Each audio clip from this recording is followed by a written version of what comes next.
retour de la récap du dimanche, les amis, la traditionnelle vidéo du week-end où je reviens sur les news emblématiques plus importantes, que je trouve plus importantes, qu'on a traitées ensemble durant la semaine. Bonjour à toutes et à tous, bienvenue les amis, j'espère que vous allez bien, j'espère que vous avez passé une belle et bonne semaine. Ça me fait plaisir de retrouver la récap. Vous le savez, en tout cas pour certains, que j'avais été obligé de mettre en pause cette vidéo. J'avais beaucoup trop de choses, beaucoup trop de problèmes. Vous le savez, des problèmes de santé au sein de ma famille, moi qui ai été opéré. Bref, c'était compliqué. On serre les dents, on revient. La récap est de retour et on va faire ça dans les règles de l'art avec des informations assez intéressantes qu'on a déjà abordées durant la semaine. Alors les amis, on s'installe confortablement et on démarre cette récap numéro 20. Allez, c'est parti.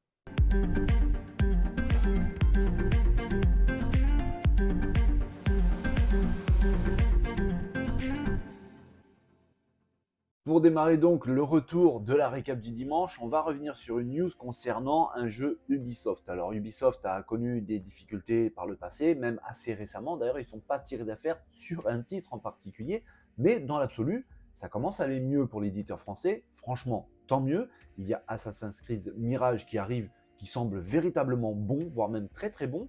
Il ne va pas révolutionner le genre, mais en tout cas, la machine semble enclenchée pour des objectifs et un avenir beaucoup plus joyeux au sein d'Ubisoft. On sait aussi qu'ils travaillent sur Star Wars Outlaws, qui semble absolument excellent. Mais là, on va parler de Assassin's Creed Red, qui, comme vous le savez, on en a parlé souvent sur la chaîne, va se dérouler au Japon à l'époque féodale, à la grande époque des samouraïs. Ce jeu a une connotation historique assez importante, tout simplement parce qu'en fait, on va pouvoir jouer deux personnages dans ce jeu, y compris donc un homme samouraï, un homme de couleur qui venait de l'Afrique. C'est un fait historique, réel. On ne sait pas tellement d'où il venait. Est-ce qu'il venait du Congo, du Mozambique? Ça se chevauche un petit peu. Il y a beaucoup d'annonces là-dessus, mais véritablement, on ne sait pas d'où il venait. Toujours est-il qu'il venait du continent africain et c'est la première personne, le premier étranger à servir en tant que samouraï au pays du soleil levant. C'était quelque chose de très nouveau.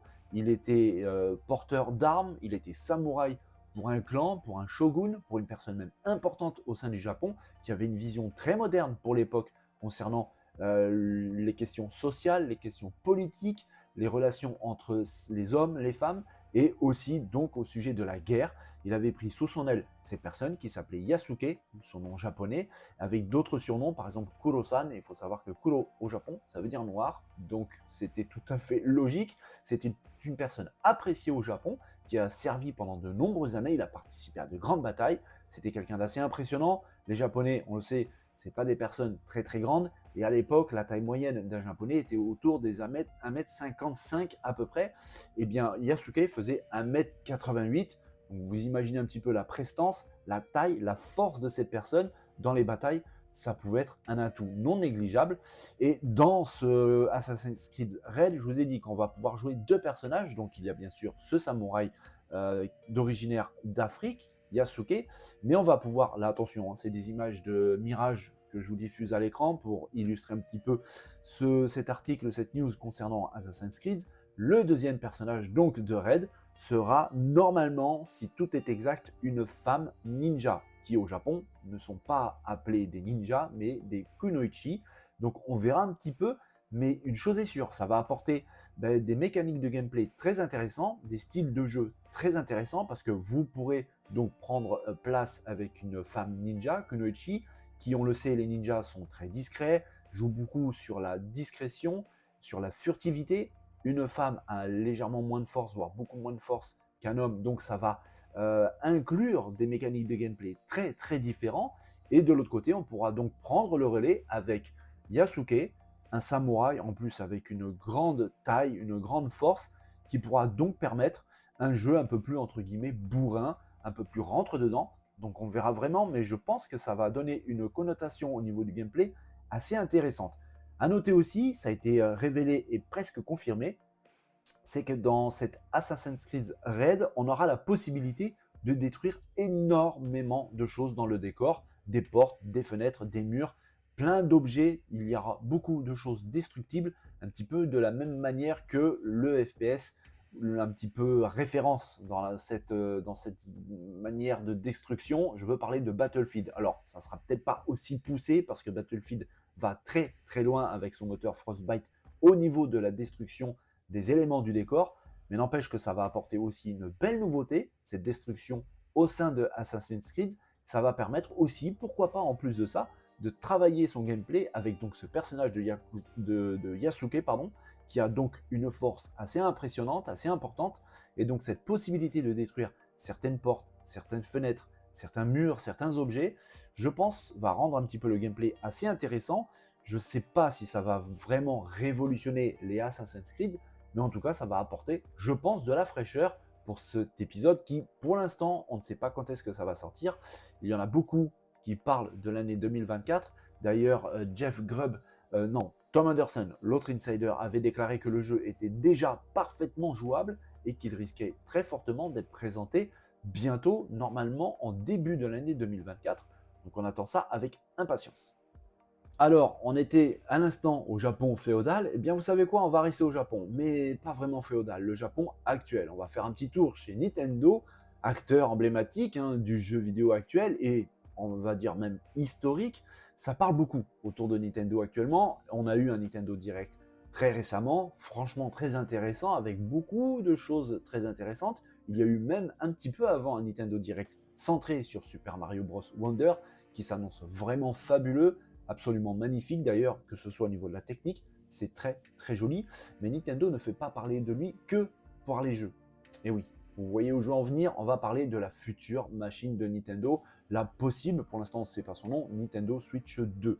Il faut savoir, et je vous en avais parlé sur la chaîne les amis, que normalement à la Gamescom, il y avait la Nintendo qui était présente. Ça a été confirmé, oui, la nouvelle console de Nintendo a été dévoilée entre guillemets, parce que c'était un mock-up, quelque chose de bien bien déguisé.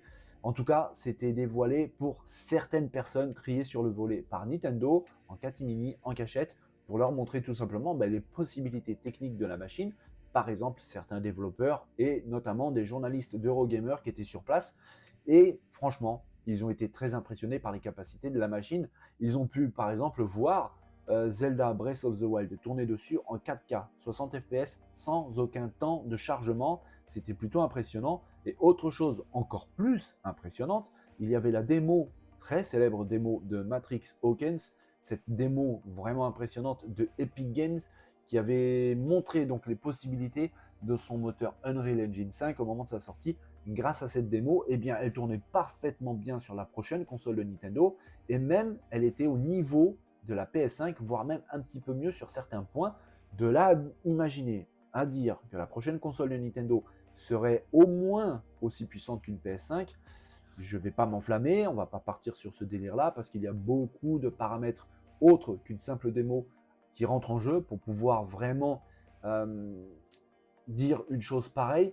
Mais toujours est-il que si vraiment cette machine pouvait faire tourner cette démo de cette manière-là, aussi belle, aussi fluide et sur certains aspects encore mieux que sur une PS5, ça prouve que la prochaine console de Nintendo en a dans le ventre. Ça reste très impressionnant et c'est même historique. Parce qu'en fait, Nintendo nous a pas trop habitués ces dernières années à une machine vraiment puissante. Alors, pour les plus anciens d'entre vous, on se souvient parfaitement de la Super Nintendo, de la Nintendo 64, de la GameCube, qui étaient des consoles assez puissantes, voire certaines même assez impressionnantes. Mais depuis, après la GameCube, Nintendo avait changé son fusil d'épaule. Ils avaient plutôt penché sur une stratégie différente, celle du gameplay, du jeu original, apporter des nouvelles sensations. Et on l'a vu avec la Wii, avec la Wii U, qui a été en quelque sorte un flop, mais tout de même très différente. La Switch actuelle, qui apporte donc un gameplay vraiment, vraiment différent des machines concurrentes. Si Nintendo arrive à retirer l'exploit avec la Switch 2, c'est-à-dire au niveau de l'originalité du gameplay, mais en plus apporte une puissance vraiment conséquente, celle qui pourrait permettre de faire tourner des jeux sous Unreal Engine 5, bah franchement, ce serait très très intéressant. Pour l'instant, la console, évidemment, on ne sait pas grand-chose dessus, à part ces petites informations qui ont fuité après la Gamescom, l'événement du jeu vidéo en Allemagne. Et puis aussi, on sait qu'elle aura un écran pour l'instant LCD. Je suis quasi sûr qu'il y aura d'autres versions plus tard de la même façon que la Switch actuelle qui sortiront avec un écran OLED. En tout cas, ça s'annonce vraiment bon. Certains éditeurs, certains grands développeurs ont déjà reçu des kits de développement. On parle de Sega, on parle de Square Enix. Bref, ça annonce vraiment du bon, ça a l'air très très intéressant. On sait déjà qu'il y a des gros jeux qui sont en développement dessus. On parle du futur Mario Kart, on parle d'un futur Super Mario Bros. On parle pourquoi pas du prochain Metroid Prime 4 qui a été repoussé maintes et maintes fois, même carrément rebooté, changement de développeur. Bref, ce retard de Metroid pourrait peut-être bénéficier en fait à la sortie de ce jeu car il pourrait profiter de la toute nouvelle puissance de cette toute nouvelle console. En tout cas, on a vraiment hâte. La machine semble plutôt impressionnante, en tout cas selon ses leaks, selon ses rumeurs. Rien ne vaut les manettes en main. On verra donc ce que Nintendo va nous proposer. Toujours est-il que c'est vraiment très intéressant. Ça bouge beaucoup, je vous ai dit, chez Nintendo, mais aussi autour. Donc on a hâte. Il y a de fortes chances que pendant le premier trimestre de l'année qui arrive 2024, Nintendo pourrait profiter de ce premier trimestre pour nous dévoiler, enfin nous présenter sa future machine qui, elle, pourrait sortir, allez, on va dire le deuxième semestre de l'année 2024, juste avant les fêtes. Ce serait absolument parfait. Autre retour en arrière les amis sur une news beaucoup moins joyeuse que celle qu'on vient juste de traiter. En effet, sur la chaîne les amis, je vous avais expliqué qu'il y avait une grogne, une colère immense qui était en train de monter sur internet, colère qui oppose beaucoup de studios de développement à une compagnie qui s'appelle Unity Technologies. Cette compagnie édite et gère et vend même son moteur graphique 3D, moteur Unity, très populaire au sein des développeurs et même beaucoup de développeurs indépendants. Ce moteur est gratuit, sauf si vous prenez la version payante qui est une version pro. Mais en tout cas, le moteur de base, qui est déjà excellent, est gratuit et c'est en train de changer. Tout simplement parce que il y a une personne qui s'appelle John Riccitiello, qui est le président de Unity Technologies, qui a tout simplement décidé d'imposer des taxes, des frais de gestion si vous réinstallez un jeu qui a été développé sous le moteur Unity. Et quel que soit le nombre de réinstallations, eh bien, il y aura des taxes appliquées et ces taxes devront être payées par le développeur. Donc on peut très bien imaginer, et c'est pour ça que je vous mets cette vidéo de Cult of the Lamb, si vous avez ce jeu et que vous réinstallez votre système Windows par exemple plusieurs fois pour X raisons, vous avez envie de jouer à ce jeu, vous allez le réinstaller et le réinstaller un nombre plus ou moins grand. Eh bien, il faut savoir qu'à chaque réinstallation, le développeur Massive Monster de Cult of the Lamb sera obligé de payer une taxe à Unity Technologies. C'est complètement absurde, c'est complètement abject. Ça va profiter forcément à Unity Technologies et à ses dirigeants, surtout à Monsieur Riccitiello, qui a tout simplement décidé arbitrairement d'imposer ces nouvelles taxes. Alors, bien sûr, les développeurs de Cult of the Lamb ont pris position, ils sont en colère, ils ont même menacé d'arrêter le développement du jeu et de carrément passer sous un autre moteur pour pouvoir continuer leur travail, parce qu'on parle vraiment de continuer le travail ou pas. Il faut savoir que les développeurs indépendants, bien souvent, ne roulent pas vraiment sur l'or et ils profitent justement de la possibilité d'avoir des moteurs gratuits, voire à moindre coût, pour pouvoir développer des bons jeux, pour se faire connaître et ainsi grandir un peu plus tard. Si déjà on leur coupe l'herbe sous le pied dès le début, ça va pas le faire. Et il n'y a pas que le studio de Cult of the Lamb qui a commencé à vraiment prendre de la voix, mais énormément de monde, ça fait grand bruit. C'est absolument hallucinant cette histoire. Tout le monde réagit, vent debout contre Unity Technologies. Et je suis assez convaincu en fait qu'avec cette décision complètement délirante, Unity Technologies s'est littéralement tiré une balle dans le pied. En fait, il faut savoir que dans le monde du développement du jeu vidéo, il y a Unity Technologies, il y a un autre moteur qu'on vient tout juste d'aborder sur la news de la Nintendo Switch 2, c'est le moteur Unreal Engine, le moteur d'Epic Games, mais il y en a plein d'autres aussi. Il y a beaucoup d'autres moteurs. Donc, il y a une concurrence exacerbée dans ce monde du développement du jeu vidéo. Chacun essaye de tirer un petit peu la couverture à soi, c'est normal, c'est un business, c'est comme ça. Mais quand une compagnie décide quelque chose d'aussi dur au niveau du développement du jeu vidéo, certaines taxes complètement absurdes, mais qu'est-ce qui va se passer? C'est tout simplement que tous ces studios qui utilisaient le moteur Unity vont s'en séparer, ils vont arrêter de l'utiliser ils vont arrêter les abonnements pour avoir tous les assets, le suivi technologique de ce moteur. Ils vont tout arrêter, ils vont passer à la concurrence, que ce soit Unreal Engine 5 ou autre, c'est sûr et certain. Donc, Unity Technology, avec cette décision, je pense qu'ils ont signé leur arrêt de mort. Surtout quand on connaît le personnage qui est à la barre, je vous avais un petit peu parlé de lui, John Riccitiello, qui est l'ancien PDG d'Electronic Arts, et qui déjà à l'époque, quand il était à la barre chez Electronic Arts, avait décidé certaines choses plutôt tangentes, on va dire, pour ne pas utiliser un autre mot. C'est lui qui avait incité les loot box, par exemple sur FIFA, qui avait fait grand bruit. Il avait déclaré des choses un petit peu en catimini qui heureusement n'ont pas été validées en interne chez Unity, chez Electronic Arts, comme quoi faire facturer la recharge de chargeurs de munitions sur le jeu Battlefield. Vous imaginez un petit peu la catastrophe. Il avait traité les développeurs qui ne voulaient pas céder à la monétisation de hutin d'idiots. Attention, je n'ai pas mis le P, YouTube, s'il te plaît, sois gentil avec ma vidéo. Donc, on voit un peu le personnage. Et on vient d'apprendre, en plus, que juste avant cette décision, juste d'imposer ces frais de réinstallation de jeux qui tournent sous moteur Unity, juste avant ça, avant de déclarer ça, il avait vendu pas mal d'actions de sa boîte Unity Technology pour à peu près, ou un peu plus, 100 millions de dollars. Donc là, il y a même carrément, très probablement, un délit d'initié. Ça commence à aller assez loin. Je pense que les autorités compétentes vont commencer un petit peu à se pencher sur l'affaire, surtout qu'on a appris cette semaine qu'il y avait des réunions assez importantes qui ont été annulées un petit peu à l'arrache parce que Unity Technology avait reçu des menaces de mort. Donc ça va loin, ça va très très loin, ça devient toxique, gerbant. D'ailleurs, j'avais dit sur cette vidéo que ce Riccitiello était véritablement une personne toxique. Quand on voit le mal qu'il a fait chez Electronic Arts, je ne suis pas sûr qu'il n'y serait pas pour quelque chose sur la descente aux enfers de Burnout, de Need for Speed, de FIFA, de Battlefield, bref. Il y en a une brouette entière de jeux comme ça qui ont été un petit peu massacrés par Electronic Arts.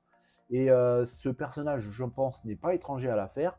Là, il continue un petit peu ses méfaits au sein d'Unity Technology. Il avait des déclarations plus ou moins tangentes par le passé, celle où je vous ai dit, il a traité les développeurs de hutin d'idiots. Il y a plein de choses qui peuvent passer en fait. Avec le temps, les choses passent, c'est comme ça, mais bref, ça reste un business. Maintenant, il touche carrément le portefeuille de certaines personnes qui luttent pour survivre, parce qu'il y a une énorme concurrence entre les studios, les développeurs, les éditeurs. Là, ça commence à sérieusement porter un gros problème, parce que même s'il y a un développeur, imaginons, qui veut quand même continuer à travailler avec le moteur Unity, eh bien, pour compenser cette taxe, peut-être qu'ils vont être obligés de se séparer de certains éléments. Donc, il y a des personnes qui risquent de se retrouver au chômage à cause de cette décision complètement débile. Bref, c'est absurde, c'est mauvais, ça sent vraiment mauvais, jusqu'à aller à des menaces de mort. Donc, on peut imaginer un petit peu la pression immense qu'il doit y avoir autour de toutes ces personnes.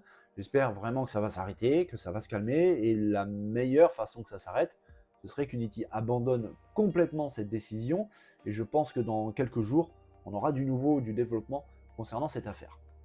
Alors oui, c'est la guerre en ce moment entre PlayStation, Xbox, mais aussi Nintendo, faut pas l'oublier, surtout que Nintendo va remettre une pièce dans la machine bientôt avec sa nouvelle console, qui s'annonce en plus d'être très intéressante, à mon avis très puissante aussi, et donc ça va exacerber encore plus tout ça. En tout cas, ça s'annonce passionnant pour nous, les amis, mais il faut pas oublier les autres. Oui, je parle des autres parce qu'on a parlé des GAFAM sur la chaîne. Il y a bien sûr Google, il y a bien sûr Amazon, mais aussi Netflix. Mais il y en a un parmi eux qui commence sérieusement à mettre les pieds dans le plat, à vouloir sa part du gâteau, et je pense pas qu'il va se contenter d'un tout petit bout. Je pense pas, parce qu'il a des moyens immenses, colossaux, au moins autant que Microsoft. Cet acteur, c'est Apple. Alors, ça faisait un bon moment que je pensais à ça, des mois et des mois, que je voyais pas où voulait en venir Apple avec cette puissance démesurée de leur smartphone iPhone. Je comprenais pas parce qu'entre nous, un smartphone puissant quel qu'il soit, ça reste un téléphone, on fait des photos avec, on filme avec, on joue un petit peu, Candy Crush, machin, bref, ça reste assez limité. Et puis on téléphone, on envoie des messages, des SMS, WhatsApp, bref, ça reste un téléphone. Pourquoi avoir besoin d'une telle puissance? Pourquoi est-ce que Apple, à chaque génération, passait véritablement un énorme gap? En fait, j'ai fait ma petite réflexion et je pense franchement que Apple s'est servi de tout ça comme une expérience. pour tester, pour voir jusqu'où ils peuvent aller. Ben, on a compris avec le tout dernier keynote d'Apple, la présentation des iPhone 15, 15 Pro, 15 Pro Max, que oui, ils sont en train d'arriver dans le jeu vidéo.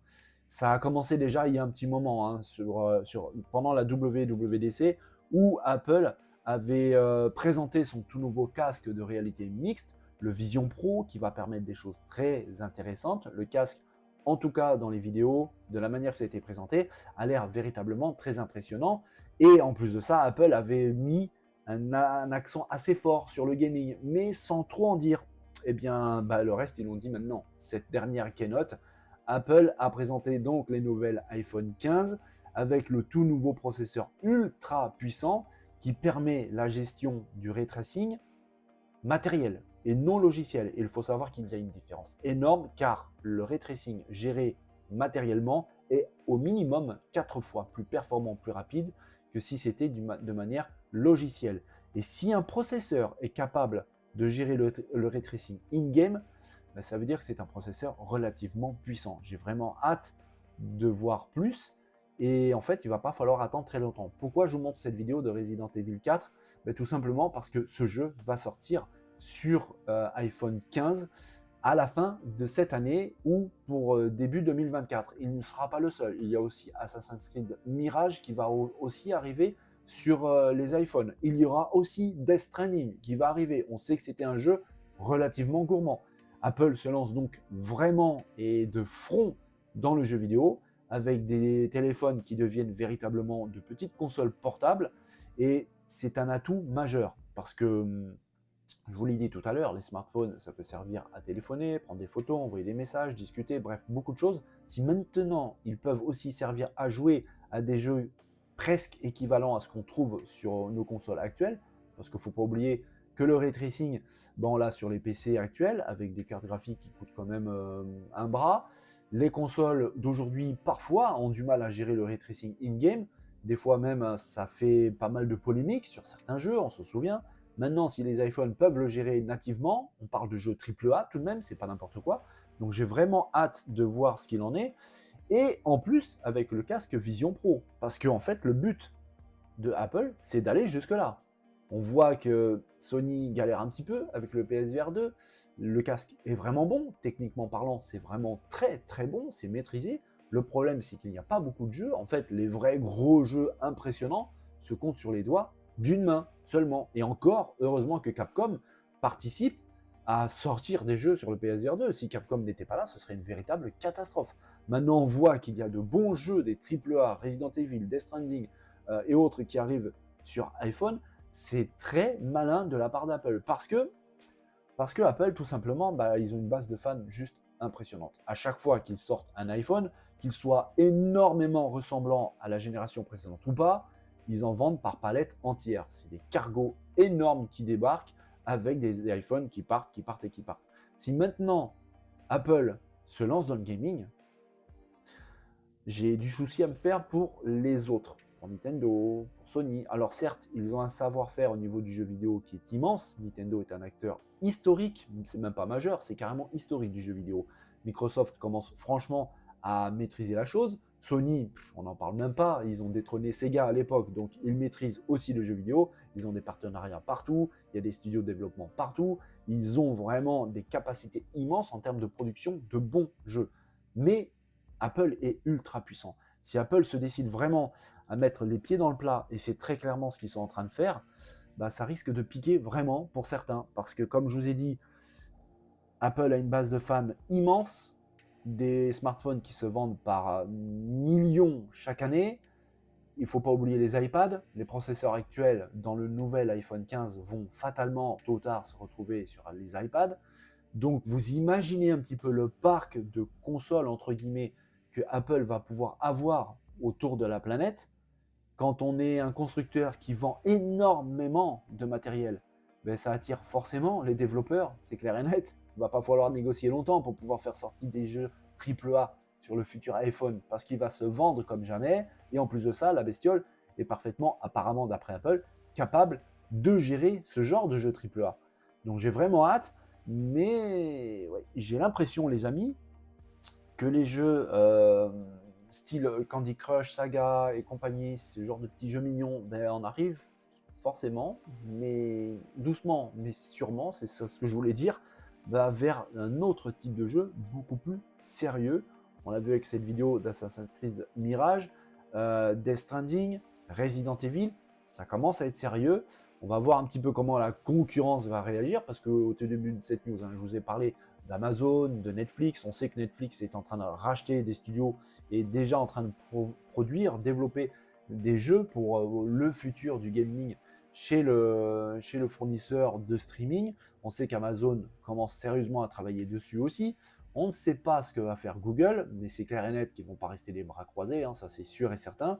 L'un des autres GAFAM, bah, c'est Microsoft. Ils ont une puissance financière absolument monstrueuse. Ils commencent vraiment un petit peu à prendre pied aussi véritablement dans le jeu avec les Xbox, même si ça se vend beaucoup moins bien que PlayStation, ça reste tout de même sérieux, de bons jeux qui sortent, le Game Pass qui commence vraiment à bien marcher avec de plus en plus d'abonnés. Bref, le futur du gaming, du jeu vidéo, les amis, s'annonce palpitant, très intéressant. À mon avis, ça va bouger les lignes, hein, cette histoire de Apple qui va arriver sur le jeu vidéo. Pour ma part, je suis pas spécialement fan de Apple, je vous le cache pas, mais ça m'intéresse vraiment parce que ça parle de notre passion, le jeu vidéo. Et puis aussi, comme je l'ai toujours dit, la concurrence a du bon. Si Apple arrive avec du matériel vraiment hautement qualitatif, ça va obliger les concurrents à faire de même. Donc on imagine les prochaines consoles de chez Nintendo, de Sony, de Xbox, le matériel, les périphériques, les jeux qui vont arriver. J'en salive d'avance, ça risque d'être vraiment, vraiment excellent. On vient tout juste parler des GAFAM, les amis. Eh bien, vous savez quoi? On va parler de Microsoft, en particulier de Xbox, la branche gaming donc du géant américain, et cette sortie qui était très attendue de Starfield. Eh bien, en fait, elle a du bon. Elle a du bon. Alors déjà, le jeu, franchement, il est très critiqué, il divise. Certains le trouvent pas terrible, d'autres le trouvent absolument génial. Il a reçu quand même de bonnes notes, surtout du côté de l'Europe.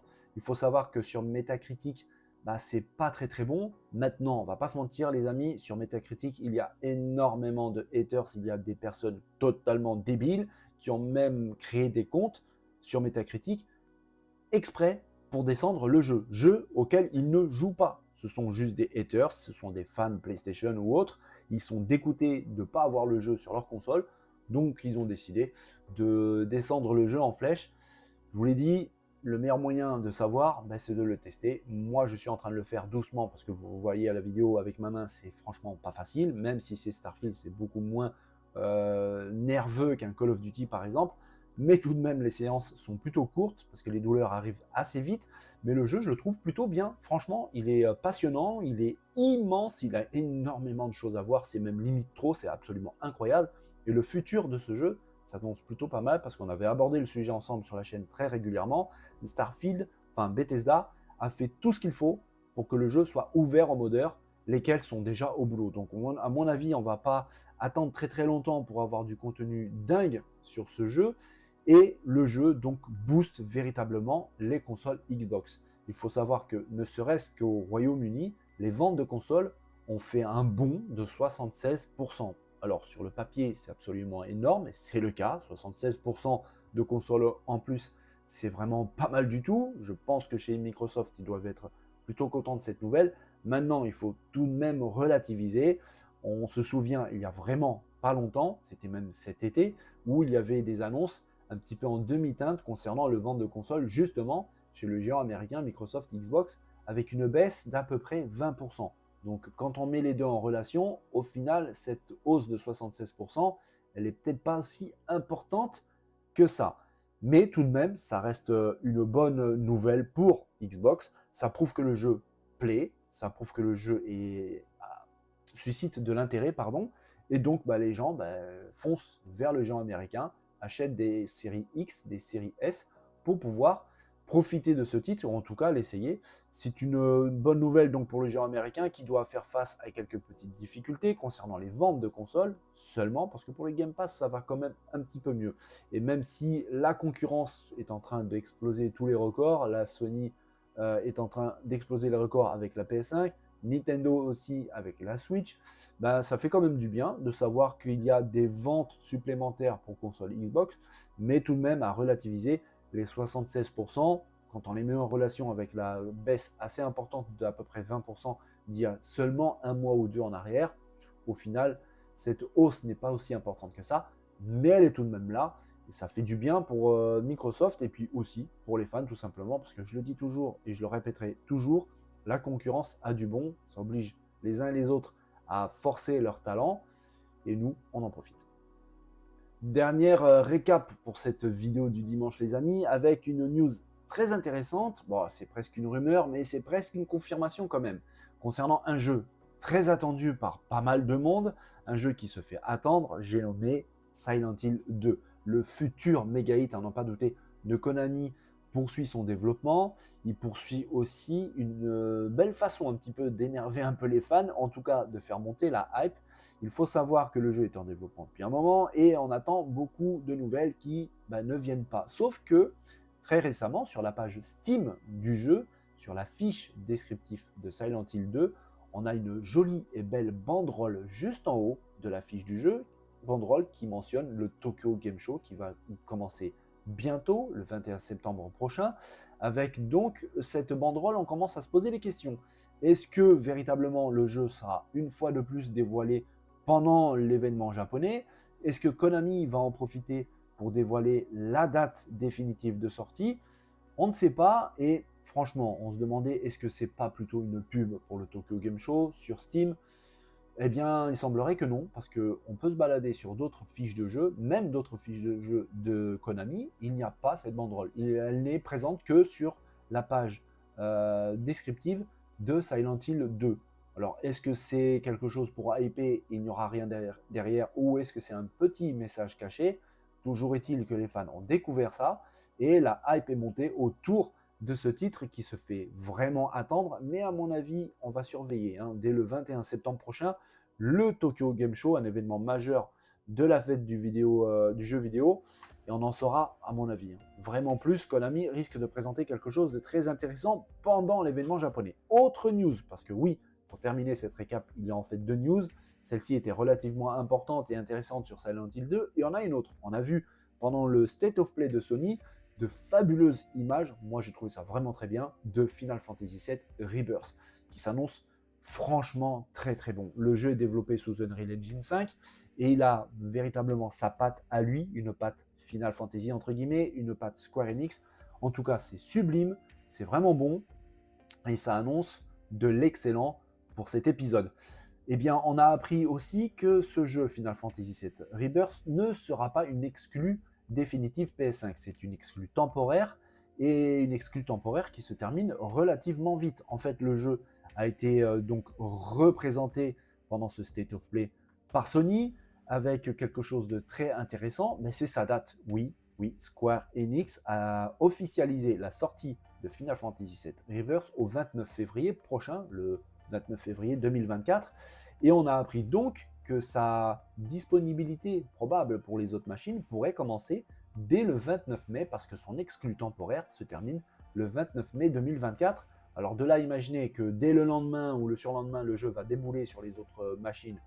Franchement, j'y mettrai pas ma pièce, mais on pourrait très bien imaginer que courant de l'été ou alors pour la fin de l'année 2024, voir arriver ce Final Fantasy VII Rebirth qui franchement s'annonce excellent sur d'autres machines et vous voyez où je veux en venir. Oui, la Xbox, il est très probable de voir arriver ce titre sur la console de Microsoft, surtout qu'on a appris très récemment le réchauffement plutôt intéressant des relations entre Square Enix qui recommence donc à travailler avec Xbox. Donc on a hâte d'en savoir plus, peut-être une officialisation bientôt, pourquoi pas pendant le Tokyo Game Show ou alors un petit peu plus tard. De toute façon, ça risque fortement d'arriver parce que ce Final Fantasy VII Rebirth déjà promet beaucoup et s'annonce très intéressant et je l'imagine bien sortir sur d'autres machines. On parle de console Xbox, on pourrait très bien imaginer la future console de Nintendo, je vous ai rien dit. Voilà les amis, c'est donc terminé pour cette récap, pour cette vidéo du week-end. J'espère vraiment que ça vous a plu. Moi, j'ai adoré préparer ça. Ça me permet de revenir sur certaines news un peu plus en finesse, d'avoir plus de temps pour travailler dessus et donc de développer un peu plus certaines news. J'espère que vous aussi, vous avez apprécié. Si c'est le cas, vous savez quoi faire. Les pouces, les partages, les commentaires, les bisous, bref, tout ce que vous voulez. Et tous ceux qui ne sont pas encore abonnés, eh bien écoutez, bienvenue à vous. prenez juste 2 secondes pour cliquer sur le bouton abonner juste en dessous. Vous serez accueillis à bras ouverts et vous êtes au bon endroit pour avoir la récap du week-end, mais aussi les news actu gaming chaque jour. En parlant de ça, les amis, je vous souhaite à tous une belle et bonne journée. Prenez soin de vous, n'oubliez pas de vous amuser, c'est très important. Et donc, je vous dis à très vite, à très bientôt pour le retour des news gaming. Les amis, bon dimanche, allez, bye bye.